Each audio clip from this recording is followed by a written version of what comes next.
Hello, good morning, students. VKM India is here. In this episode, in this video, I am here with a very special lesson, with a very nice story of class 12th. This is not a story. You cannot say it is a story. It is an event. It is a life experience. It is such a feeling what we feel in our own life, and we try to share it for others. This story tells us sometimes how we are badly enthralled in our own circumstances, in our own conditions, that we cannot come out. We feel there's no way. We get now, I have no way to save myself. But due to our hard efforts, due to our internal confidence, how we come over, how we come out, and how we conquer, and how we win our own battle on account of our own efforts. This story tells the such event, and this story guides us to be such a winner. This is the story of an American writer who is known as William O. Douglas. William O. Douglas, he has been an American writer.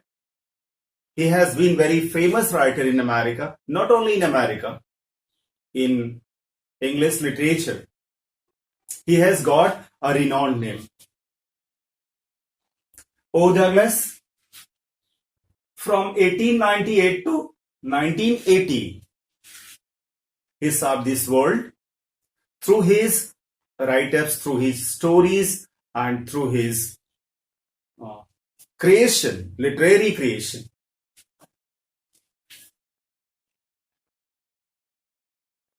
Due to his literary achievements, due to his internal scholar, due to his own intellect,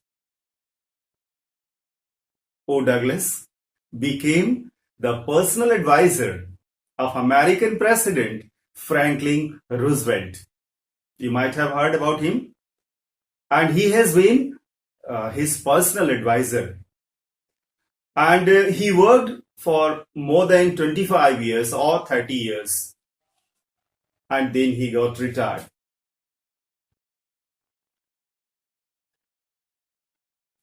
दुश्मन अगर बाहर हो तो उससे लड़ने की तरकीब निकाली जा सकती है. दुश्मन अगर सामने से आ रहा हो तो उसे मारने के तरीके ढूंढे जा सकते हैं. दुश्मन अगर कोई भी बाहरी हो, बहुत ताकतवर हो, अगर उसे मारा न जा सके तो कम से कम बचा जा सकता है, भागा जा सकता है, अपने आप को छुपाया जा सकता है. लेकिन दुश्मन अगर बाहर न हो, दुश्मन आपके दिमाग में हो, दुश्मन आपकी सोच में हो, दुश्मन आपके इमोशन में हो,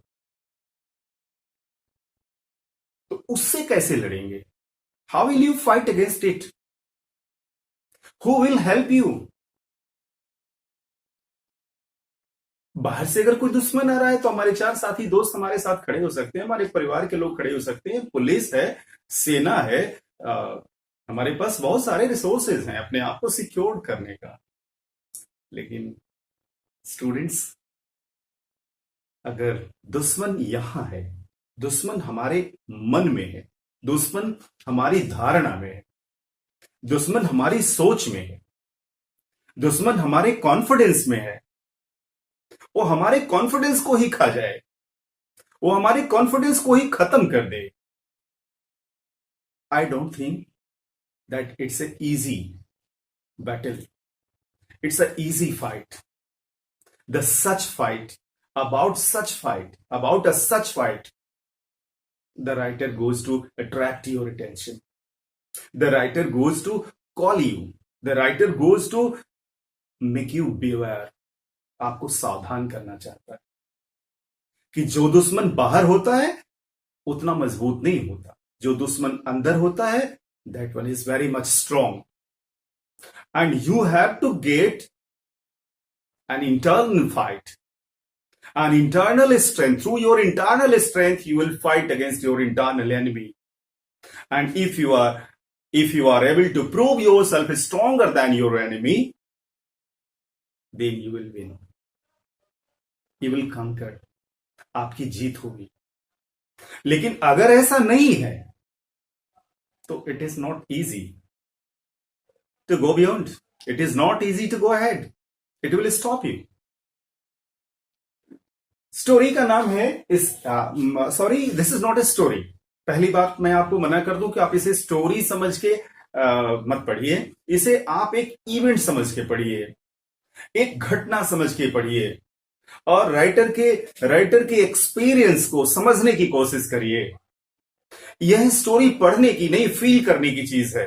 इसे महसूस करिए, इसे एहसास करिए. स्टोरी का नाम है, सॉरी, इस अनुभव का नाम है, इस इवेंट का नाम है डीप वाटर. एक स्टोरी के मोड में राइटर ने अपनी इस एक्सपीरियंस को लिखा है और उसका नाम है डीप वाटर. कहानी बड़ी सिंपल सी है. हम लोग छोटे पे अपने माँ बाप के साथ, अपने बड़ों के साथ नदी नहाने जाते हैं, तालाब में नहाने जाते हैं. ये बात कैलिफोर्निया बीच की है. कैलिफोर्निया बीच की है.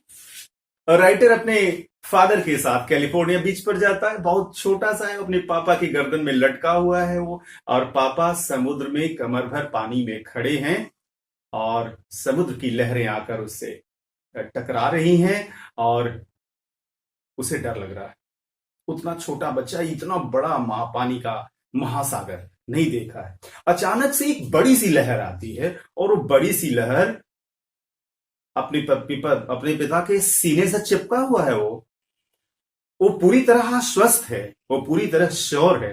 He is quite sure that his father is there and he has nothing to be afraid of. उसके पास डरने की कोई चीज नहीं. अपने पिता की गर्दन में चिपका हुआ, और एक बड़ी सी लहर आती है और बड़ी सी लहर उसको डुबो देती है. उसके ऊपर से पानी, गर्दन भर पानी हो जाता है अचानक से, और सीने पर चिपका हुआ वो छोटा सा बच्चा पानी में डूब जाता है. उसकी सांसें रुकने लगती हैं. वो एकदम अकबका जाता है, and he has no way to come out. लेकिन यह पूरी की पूरी परिघटना, यह पूरा का पूरा एक्सपीरियंस सिर्फ मात्र कुछ सेकंड्स का है. लहर आई, डुबोई और चली. लहर जब वापस जाती है, अकबका के आंख खोलता है छोटा बच्चा, एकदम डरा सा, सहमा सा. उसके पिता उसके इस डर को उसके चेहरे पर देखकर हंसने लगते. पिता को नहीं पता कि बच्चा क्या महसूस कर रहा है. बच्चे के मन में वाटर से एक एवर्जन, वाटर से एक डर, पानी से एक डर, पानी से एक दुराव इस बच्चे के मन में छोटी सी स्थिति में सिद्ध कर गई, बैठ गई. ध्यान रखिएगा, it is very important to remember, and question is asked in board exams that how did the writer get aversion from water, aversion of water. तो आप याद रखिएगा, कैलिफोर्निया बीच की कहानी है. अपने पिता के साथ समुद्र में नहाने गया था और एक लहर ने उसको डुबो दिया, और वहीं से उसके मन में पानी के प्रति एक डर आ गया. जब हमारे मन में कोई डर बैठता है और उस डर को पोषण मिलने लगता है, उसे खाद पानी मिलने लगता है, तो वो डर धीरे धीरे ताकतवर होने लगता है. पानी के प्रति ऐसे ही एक दुराव था, ऐसे ही एक डर था. छोटा बच्चा पानी से थोड़ा दूर भागना चाहता था, बड़े जलाशय से दूर रहना चाहता था. ऊपर से उसकी मां ने एक नदी के बारे में, याकिमा नदी, याकिमा रिवर, जो राइटर के घर के पड़ोस में ही था, ज्यादा दूर नहीं था. याकिमा रिवर के बारे में मम्मी हमेशा बताती थी, याकिमा रिवर पर मत जाना, it is very much treacherous, बहुत खतरनाक है, बहुत डरावनी है. और हर साल इस नदी में कुछ कोई ना कोई डूब के मर जाता है। और डूबने वालों की पूरी लिस्ट राइटर के मम्मी के पास है, और राइटर की मम्मी उसे हमेशा छोटे writer, that time he is not writer, child Douglas की मां उन्हें हमेशा याकिमा रिवर की नदी के बारे में बताती रहती है। और अंदर पानी के प्रति जो उनका दुराव है, जो डर है, वो धीरे धीरे याकिमा नदी की कहानी और डूबने वालों की स्टोरीज से वो थोड़ा और बलवती होता जा रहा है और मजबूत हो जा रहा है। It is getting stronger and stronger, and the fear of water is being stronger and stronger, and unknowingly that fear has been young. Now Douglas becomes 10 plus, 10 साल से ऊपर की उम्र हो गई। सारे बच्चों को देखते हैं वो तैरना जानते हैं। लिटिल डगलस के भी मन में आता है कि मैं भी तैरूं, मैं भी तैरूं। और तैरने के सारा साजो सामान वो खरीद के लेते हैं, स्विमिंग किट खरीद के ले आते हैं, कपड़े पहनते हैं। और पास ही में एक बहुत अच्छा सा पूल है, that is YMCA pool. YMCA pool, a plan to learn swimming, YMCA pool is safe option। YMCA pool पर पहुंचता है। यह पूरा का पूरा पूल जो है वो बहुत सेफ है छोटे बच्चों के लिए जो तैरना सीखते हैं। क्यों? This is a important question. Why YMCA is a safe place to learn swimming?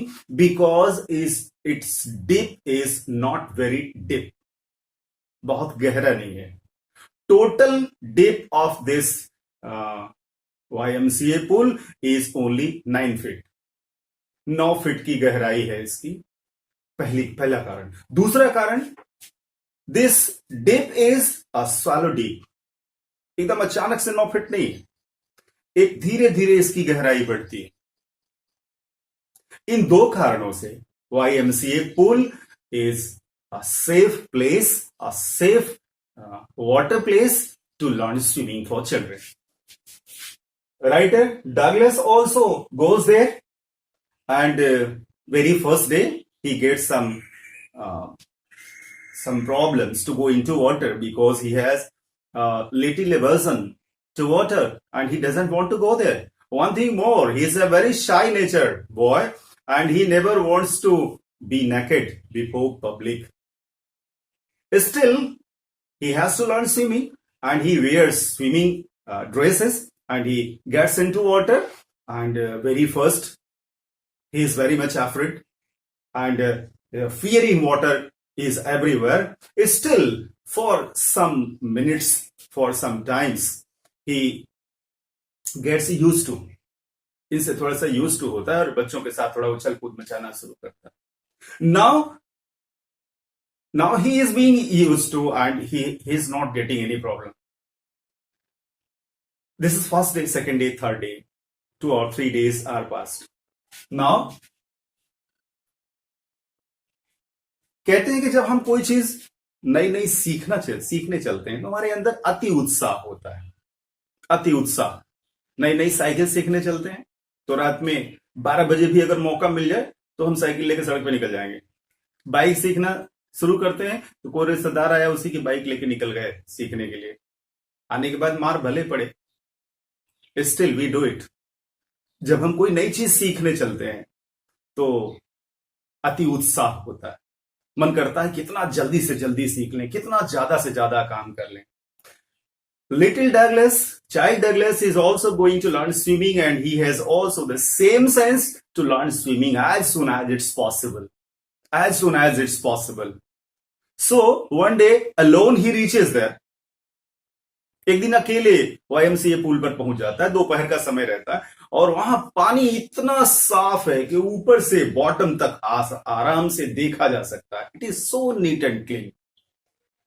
But Douglas reaching there has no confidence to go into water alone because nobody is there. वहां कोई नहीं, वहां जाकर वो पानी में जाने की हिम्मत नहीं करता, बैठकर थोड़ा इंतजार कर लेता है कुछ लोग और आ जाएं तो उनके साथ में पानी में जाऊं। Meanwhile, a misadventure take place. यहां से स्टोरी की क्रुशियलिटी शुरू होती, यहां से स्टोरी के माध्यम से राइटर जो आपसे कहना चाहता है, the story starts from here. One misadventure take place. Little Douglas pool के किनारे बैठा है। एक बड़ा सा ब्रशियर, एक बड़ा सा हट्टा कट्टा लड़का वहां पहुंचता है और बोलता है, हाय चिकनी, कैसे डूबना पसंद करोगे? और मजाक मजाक में उसे उठाता है और उठा के धड़ाम से पानी में फेंक देता है। और इसके पहले कि डगलस उसे बता सके कि उसे तैरना नहीं आता, उसे बता सके कि उसे पानी से डर है, उसे बता सके कि वो इसीलिए यहां अकेले बैठा था कि कोई आ जाए तो उसके साथ पानी में जाए, वो मोटा हट्टा कट्टा सा लड़का उसे उठाकर पानी में फेंक देता है। और इतना जोर से फेंकता है कि वो एकदम पूल के बीचों बीच जाकर गिरता है, जहां गहराई 9 फुट की है। Now little Douglas goes into water. पानी में गिरता है, पानी में गिरता है। अब उसकी यात्रा शुरू होती है बॉटम की। नीचे जाने लगता है, नीचे जाने लगता है। ये उसकी फर्स्ट जर्नी है। ये 3 जर्नी अपने आप में इस लेसन के लिए बहुत इंपॉर्टेंट है और तीनों को आप बहुत ध्यान से सुनिएगा। और बहुत माइन्यूट डिफरेंस है इनके 3 एक्सपीरियंसेस में।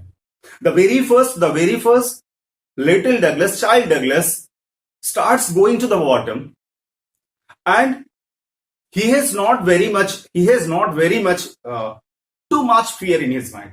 उसके दिमाग में बहुत ज्यादा डर नहीं है। He has a plan. उसके पास एक योजना है। कहता है 9 फीट की गहराई है इसकी, मैं तुरंत बॉटम पे पहुंचूंगा। बॉटम पर जाकर अपने दोनों पैरों से जमीन को हिट करूंगा, जमीन को चोट दूंगा, जमीन पर मारूंगा अपने पैर से और एक कॉक की तरह पट से ऊपर आ जाऊंगा और अपने दोनों हाथ पैर ऐसे फैला लूंगा पानी पे और हाथ पैर चला के तैरता हुआ मैं किनारे चला जाऊंगा। This is the plan in first journey to the bottom. But writer tells it very honestly that in these 9 feet seems like 90 feet. ये 9 फीट 90 फीट में बदल जाता है। और राइटर कहता है कि ये 9 फीट जाने में बहुत समय लग गया और मेरी सांस टूटने लगी, मेरी सांस फूलने लगी, फेफड़े दर्द करने लगे और मुझे समझ नहीं आ रहा था कि मैं नीचे पहुंच पाऊंगा कि नहीं पहुंच पाऊंगा। And the writer finally reaches and his toe touch the ground. तब उसे सेंस आता है कि वो जमीन पर आ गया है। फिर अपनी योजना के अनुसार ही हिट्स इट और जितना जल्दी ऊपर आने की उसने कल्पना की थी अपनी योजना में कि जितना जल्दी हो सके मैं ऊपर आ जाऊंगा एक कॉक की तरह, उतना जल्दी नहीं, ऊपर आने में भी थोड़ा समय लगा। और 9 फीट जाना और 9 फीट ऊपर आना, इस 18 फीट की जो जर्नी है, that is very much panic, that is very much suffocating, that is very much panic. The writer tells first journey बड़ी मुश्किल थी। First journey was not very easy, it was very difficult. Now the writer goes as soon as he comes out, only his nose comes out and he tries to shout people, he tries to call people for help, but nobody comes and his another journey starts. उसकी दूसरी यात्रा शुरू हो जाती है। Second journey to the bottom is very much panic, it is very much stalking, it is very much डरावना है।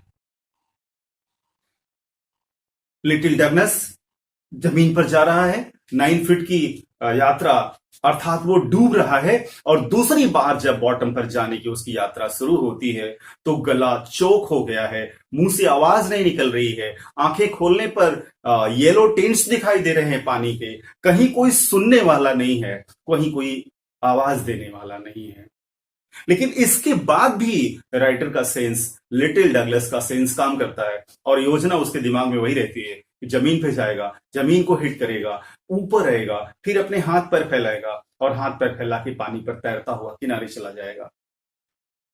अब की बार और देर लगी ऊपर आने में, सांस टूटने सी होने लगी। अब की बार सोचा बाहर चल के खूब जोर से हवा खींचेंगे, सांस लेंगे, लेकिन नाक अब की बार बाहर आई ही नहीं, सिर्फ आंखें थोड़ी सी बाहर आई, धुंधली सी ये दुनिया दिखाई दी और तीसरी यात्रा शुरू हो गई।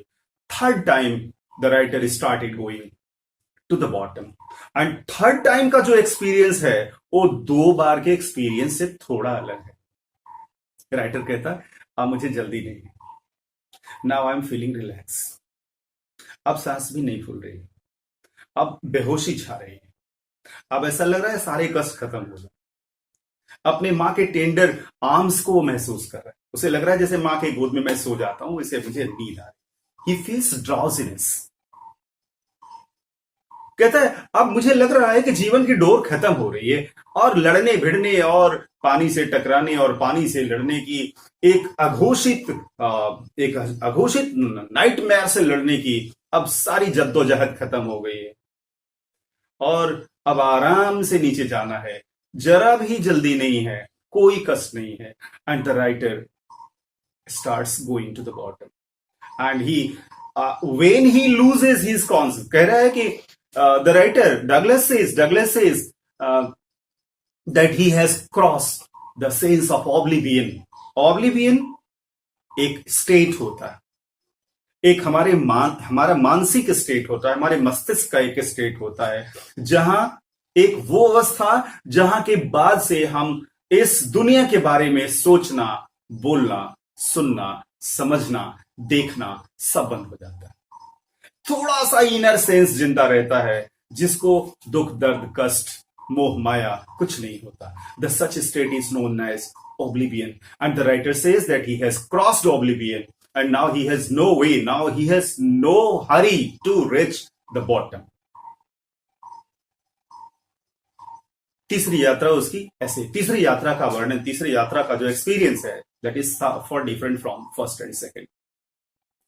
Douglas says that जब उसे होश आया, when he got sense, that time वो पूल के बाहर सुलाया गया था, पेट के बल सुलाया गया था, लोग उसे पुश कर रहे थे और मुंह से वो पानी वॉमिट कर रहा था और थर थर कांप रहा था। जब उसे होश आया और घंटों बाद वो घर जा पाया और घर गया तो पानी का वो डर उसे अंदर तक ग्रसित कर लिया था, अंदर तक पकड़ लिया था, जकड़ लिया था। He was under the complete hold of terror of water and he has no way to come out.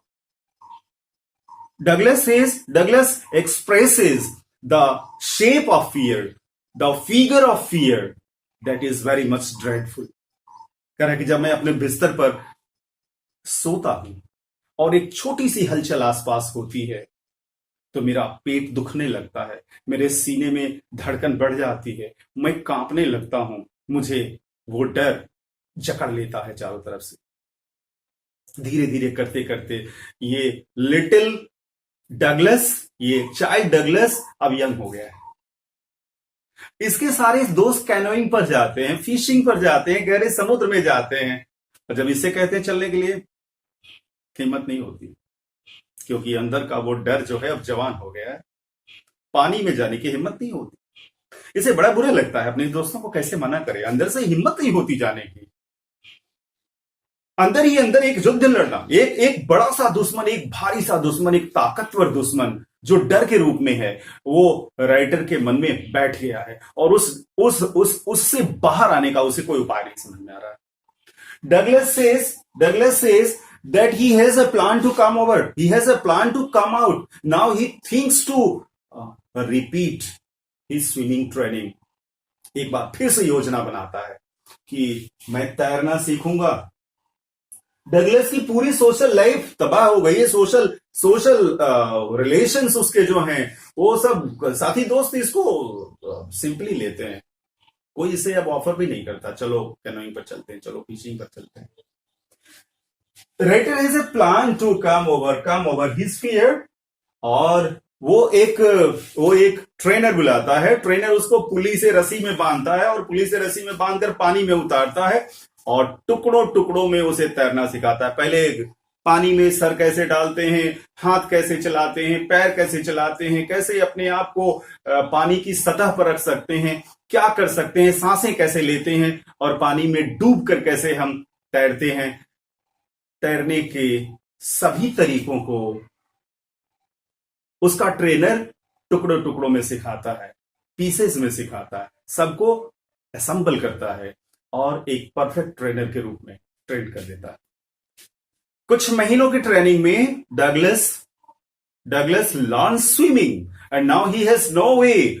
All strokes of training he learns, he has knowledge of swimming well.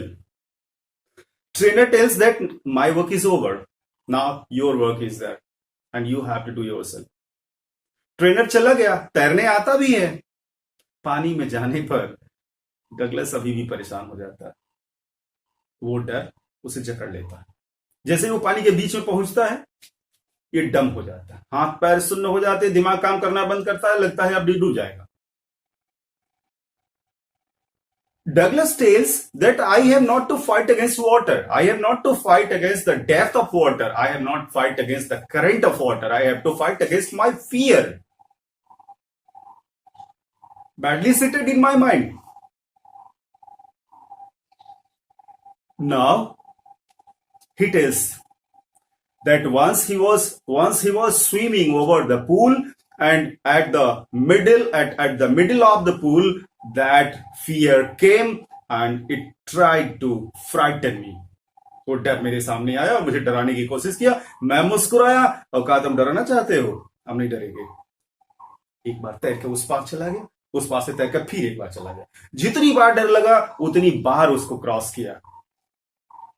Douglas tells that fighting against my own fear again and again, frequency थोड़ी कम हुई। अब उस डर का आगमन थोड़ा कम हुआ। अब थोड़ा कम दूर का। अब बहुत जल्दी नहीं आता, बहुत अंदर से जकड़ नहीं पाता था। रेटर अपने आप को टेस्ट करने के लिए लेक वेंटवर्थ इन न्यू हैम्पशायर में जाता है और वेंटवर्थ लेक में तैराकी करता है। इस पार से उस पार चला जाता है। बीच में थोड़े बहुत के लिए डर आता है उसके मन में और अपने डर से मुस्कुरा कर कहता है, hello dear, you want to frighten me, now I am not the same to be frightened and I will never be frightened. Now he swims across the warm lake, America का वार्म लेक, स्विम ओवर, वो pass कर जाता है, उसको तैर कर पार कर जाता है। एंड जब उसे पार कर जाता है तो पहाड़ियों में पहुंचकर अपने दोनों हाथों को ऊपर करके खूब जोर से चिल्लाता है, now I one my own battle of fear. अपने डर से मैं जीत गया। फिर उसे तैरकर वापस आता है। And thus Douglas wins his own fear. Douglas एक अपना अनुभव बताता है कि डेथ इज नॉट ड्रेडफुल। हम लोग मौत से डरते हैं, कहीं मौत ना हो जाए। Douglas tells death was peaceful. मृत्यु हमेशा शांति प्रिय होती है, मृत्यु हमेशा शांति प्रदायक होती है, शांति देने वाली होती है, पीस देने वाली, सुकून देने वाली होती है। Death was peaceful but it was fear of death. लेकिन मौत के प्रति जो वो डर था वो हमें डरा रहा था। And finally he quotes the President Roosevelt. President Roosevelt को वो कोट करते हैं डगलस और कहते हैं कि अगर हमें डरना है तो किसी ऑब्जेक्ट से नहीं। If we have to fear, we have not to fear to the other objects of the world. We have to fear the fear itself. अगर हमें डरना है तो अपने डर से डरना है ताकि वो डर हमारे अंदर बैठ ना जाए और वो हमारे अंदर ताकतवर ना हो जाए। There's nothing to be afraid of in the world. Thus, this story, this experience, this event teaches us that we can come over our own inner problems if we fight against it confidently. Nothing else. Students, मेरा यह explanation इस lesson का मैं उम्मीद करता हूं कि आपको समझ आया होगा और आपको इस स्टोरी को समझने में मेरा ये एक्सप्लेनेशन शायद आपकी बहुत मदद करेगा, ऐसी मैं उम्मीद करता हूं। और वाकई अगर आपको ऐसा लगता है तो you should like this video, you should share and subscribe this channel.